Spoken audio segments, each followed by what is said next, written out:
Indian മഹാസമുദ്ര മേഖലയിൽ Chinese കടന്നുകയറ്റത്തിനും സുരക്ഷാ വെല്ലുവിളികൾക്കും തടയിടാൻ നാവികസേനയുടെ വൻ നീക്കം. ഉയർന്ന ശേഷിയുള്ള 2 അഡ്വാൻസ്ഡ് MQ-9BC ഗാർഡിയൻ ഡ്രോണുകൾ കൂടി പാട്ടത്തിന് എടുക്കാനാണ് ഭാരതം അമേരിക്കൻ കമ്പനിയായ ജനറൽ അറ്റോമിക്സുമായി കരാറിലെത്തിയത്.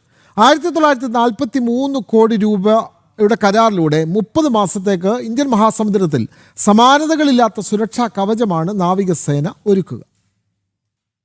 ഇന്ത്യൻ മഹാസമുദ്രത്തിൽ ചൈനീസ് ഗവേഷണ കപ്പലുകളുടെയും ചരക്ക് കപ്പലുകളുടെയും സാന്നിധ്യം വർദ്ധിച്ചു വരുന്ന സാഹചര്യത്തിലാണ് ഭാരതം പ്രതിരോധ സംവിധാനങ്ങൾ കൂടുതൽ ശക്തമാക്കുന്നത്. ഡൽഹിയിലെ കർത്തവ്യ ഭവനിലാണ് ജനറൽ അറ്റോമിക്സ് പ്രതിനിധികളും പ്രതിരോധ മന്ത്രാലയ ഉദ്യോഗസ്ഥരും നിർണായക കരാറിൽ ഒപ്പുവെച്ചത്. ഭാരതം നേരത്തെ വാങ്ങാൻ ധാരണയായ 31 പ്രഡേറ്റർ ഡ്രോണുകളുടെ വിതരണം ആരംഭിക്കാൻ 2029 വരെ സമയമെടുക്കും. ഈ ഇടവേളയിൽ സമുദ്ര നിരീക്ഷണത്തിൽ യാതൊരുവിധ സുരക്ഷാ വിടവും വരാതിരിക്കാനാണ് 30 മാസത്തേക്ക് 2 സീ ഗാർഡിയൻ ഡ്രോണുകൾ കൂടി അടിയന്തരമായി പാട്ടത്തിനെടുത്തത്. വെറുമൊരു ആകാശവാഹനം എന്നതിലുപരി ഗ്രൗണ്ട് കൺട്രോൾ സ്റ്റേഷനുകൾ, സാറ്റലൈറ്റ് കണക്ടിവിറ്റി, തത്സമയ റഡാർ വിവരങ്ങൾ എന്നിവ ഉൾപ്പെടുന്ന പൂർണ്ണസജ്ജമായ സംവിധാനമാണ് നാവികസേനയ്ക്ക് ലഭിക്കുന്നത്. തുടർച്ചയായി 30 മണിക്കൂറിലധികം വായുവിൽ വട്ടമിട്ട് പറന്ന് നിരീക്ഷണം നടത്താൻ ശേഷിയുള്ളതാണ് ഈ ഡ്രോണുകൾ. ഏതെങ്കിലും തരത്തിലുള്ള സാങ്കേതിക തകരാറുകൾ ഉണ്ടായാൽ പൂർണ്ണ ഉത്തരവാദിത്തം നിർമ്മാതാക്കൾ ഏറ്റെടുക്കുന്ന വെറ്റ് ലീസ് മാതൃകയിലാണ് കരാർ. ചൈനയുടെയും പാകിസ്ഥാന്റെയും ഓരോ നീക്കങ്ങളും മുൻകൂട്ടി അറിയുവാനും അതിർത്തിയിൽ ഭാരതത്തിന്റെ കണ്ണ് എപ്പോഴും ജാഗരൂകമായിരിക്കുവാനും